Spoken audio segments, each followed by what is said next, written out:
إن الذين آمنوا وعملوا الصالحات أولئك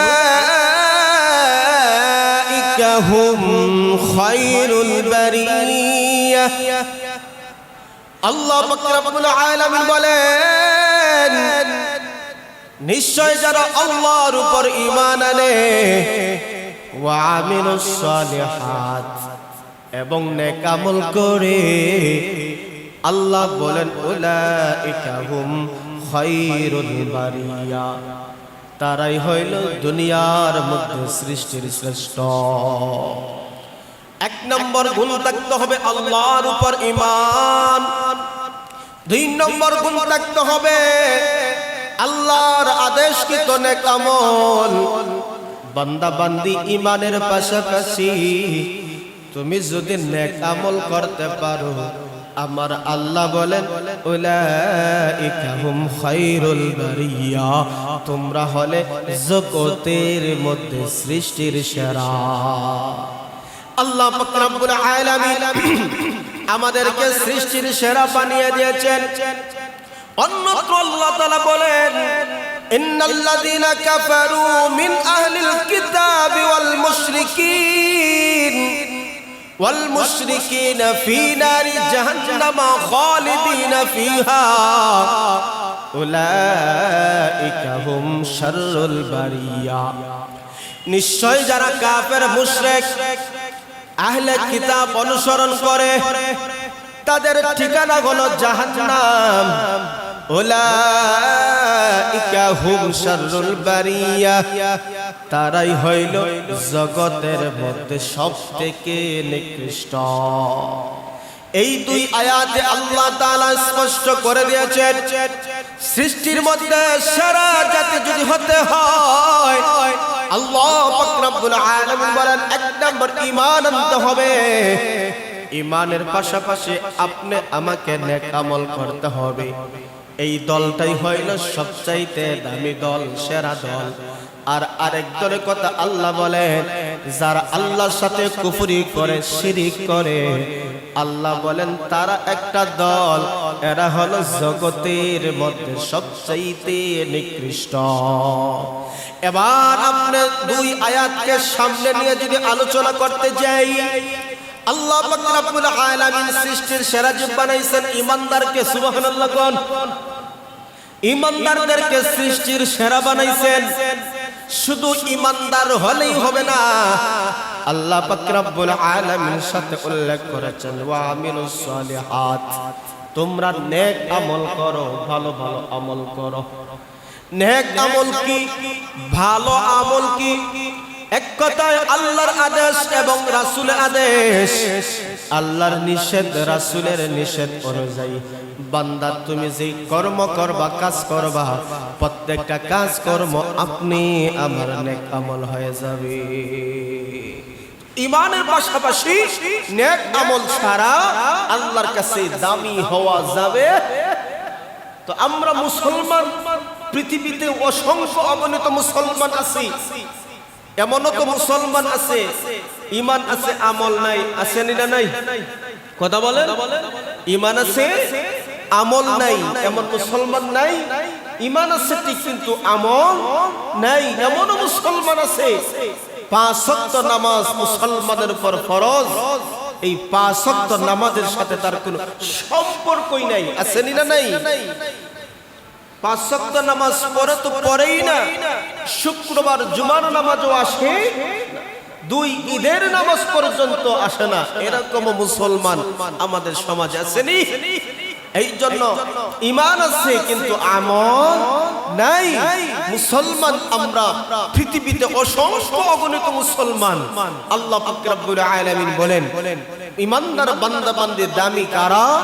আল্লাহর উপর ঈমান এনেছে যারা, নেক আমল করেছে যারা, তারাই জগতের মধ্যে সৃষ্টির শ্রেষ্ঠ। সুবহানাল্লাহ বলেন।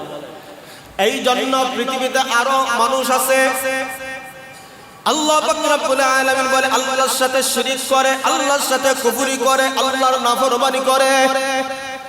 এদের চেহারা দেখতে দেখা যায় মানুষের মতন, কিন্তু আল্লাহ বলে না না না, চেহারা দেখতে দেখা যায় সুরত আকৃতি ঠিক, আল্লাহ বলেন আমার কাছে তাদের কোনো দাম নাই। এই জন্য মুসলমান ভাই, আপনি আমার ঈমান যদি থাকে, ঈমান যদি পূর্ণতা পায় আমল দিয়ে, তাইলে দেখবা মুসলমান ঘরের মধ্যে শান্তি হবে, সমাজের মধ্যে শান্তি হবে, দুনিয়ার বুকে শান্তি হবে। কিন্তু মুসলমান যখন আমল থেকে সরে যাবে, সমাজে শান্তি থাকবে না, পরিবারে শান্তি থাকবে না। আজকে আমরা যেই জিনিসটা লক্ষ্য করলাম, আমরা পৃথিবীতে প্রায় 200 কোটি মুসলমান থাকার পরেও পরিবারে শান্তি নাই, সমাজে শান্তি নাই, দুনিয়াতে শান্তি নাই। তার একটাই কারণ হইল মুসলমানরা কোরআন থেকে অনেক দূরে গেছে। আজকে আপনি আমার ঘরে আছে কোরআন, আজকে আপনার অফিসে আছে কোরআন, আপনি আমার ঘরে অফিসে সুন্দর করে আমি কোরআনকে রেখে দিলাম, কিন্তু কোরআন তেলাওয়াত করার আমার কোনো সময় হয় না, কোরআনটা পড়ে একটু পড়ার কোনো সুযোগ হয় না, কোরআনে আল্লাহ কি বলছেন একটু রিসার্চ করার কোনো সুযোগ হয় না। ও মুসলমান, কোরআন থেকে আমরা অনেক দূরে চলে গেলাম। এই জন্য ইমানদার আছে থেকে ইমানের পূর্ণতা আমি আপনি পাই না। এই জন্য আল্লাহ পাক রব্বুল আলামিন বলেন, আমি আল্লাহ তোমাদেরকে জগতের মধ্যে সৃষ্টির শ্রেষ্ঠ জীব ঘোষণা করলাম। থাকতে হবে তোমার ঈমান, 2 নম্বর থাকতে হবে তোমার নেক আমল। ঈমানের পাশাপাশি বান্দা বান্দি, তোমার যদি নেক আমল থাকে, আল্লাহ বলেন জগতের মধ্যে তুমি সেরা। সুবহানাল্লাহ। তোমার ঈমান আছে, তোমার আমল আছে, কিন্তু তোমার টাকা নাই, সমাজে কিন্তু তোমার একটা অবস্থান নাই। ঈমান আছে, আমল আছে, সমাজে তোমার কোনো মূল্য নাই।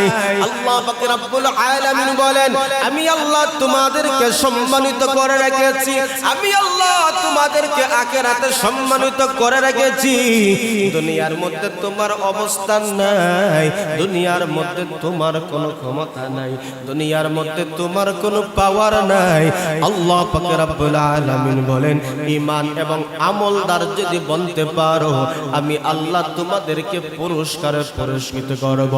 এই জন্য মুসলমান ভাই, আজকে সমাজের দিক দিগন্তে লক্ষ্য করে দেখা যায়, আজকে আমরা মুসলমান ঘরের মধ্যে শান্তি নাই, পরিবারে শান্তি নাই, সমাজে শান্তি নাই, সব জায়গায় মুসলমানরা নির্যাতিত নিপীড়িত হচ্ছে। তার কারণ আছে না?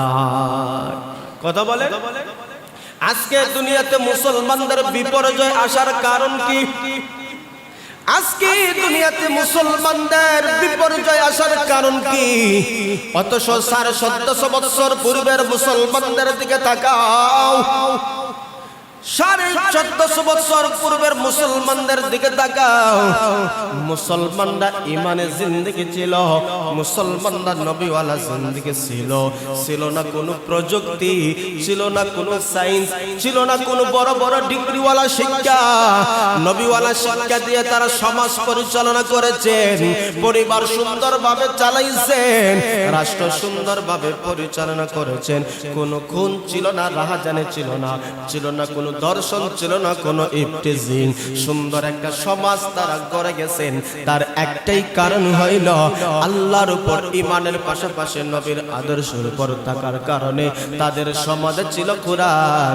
এই কোরআনের উসিলায় সমাজ হয়েছে সুন্দর। এই কোরআনের উসিলায় সমাজ হয়েছে সুন্দর।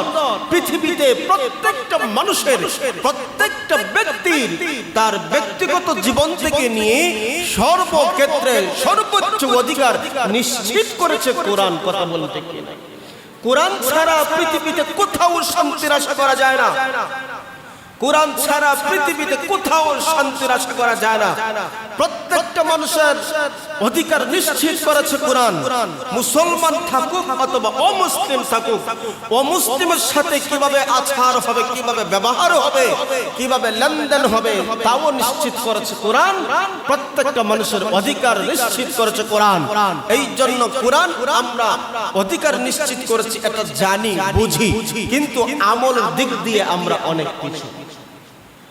এই জন্য যেই কথা বলেছিলাম, আল্লাহ পাক রব্বুল আলামিন বলেন আমি আল্লাহ তোমাদেরকে বানাইলাম সৃষ্টির সেরা বানাইলাম তবে খবরদার তোমরা ভালো করে শুনে রাখো আমি আল্লাহ তোমাদেরকে পরীক্ষা নেব পরীক্ষা দুনিয়ার মধ্যে বিপর্যয় কেন আসবে তোমরা জানো নি এক হইল আল্লাহর পক্ষ থেকে পরীক্ষা দ্বিতীয় আল্লাহ তাআলা বলেন তোমাদের সকলের হাতের কামাই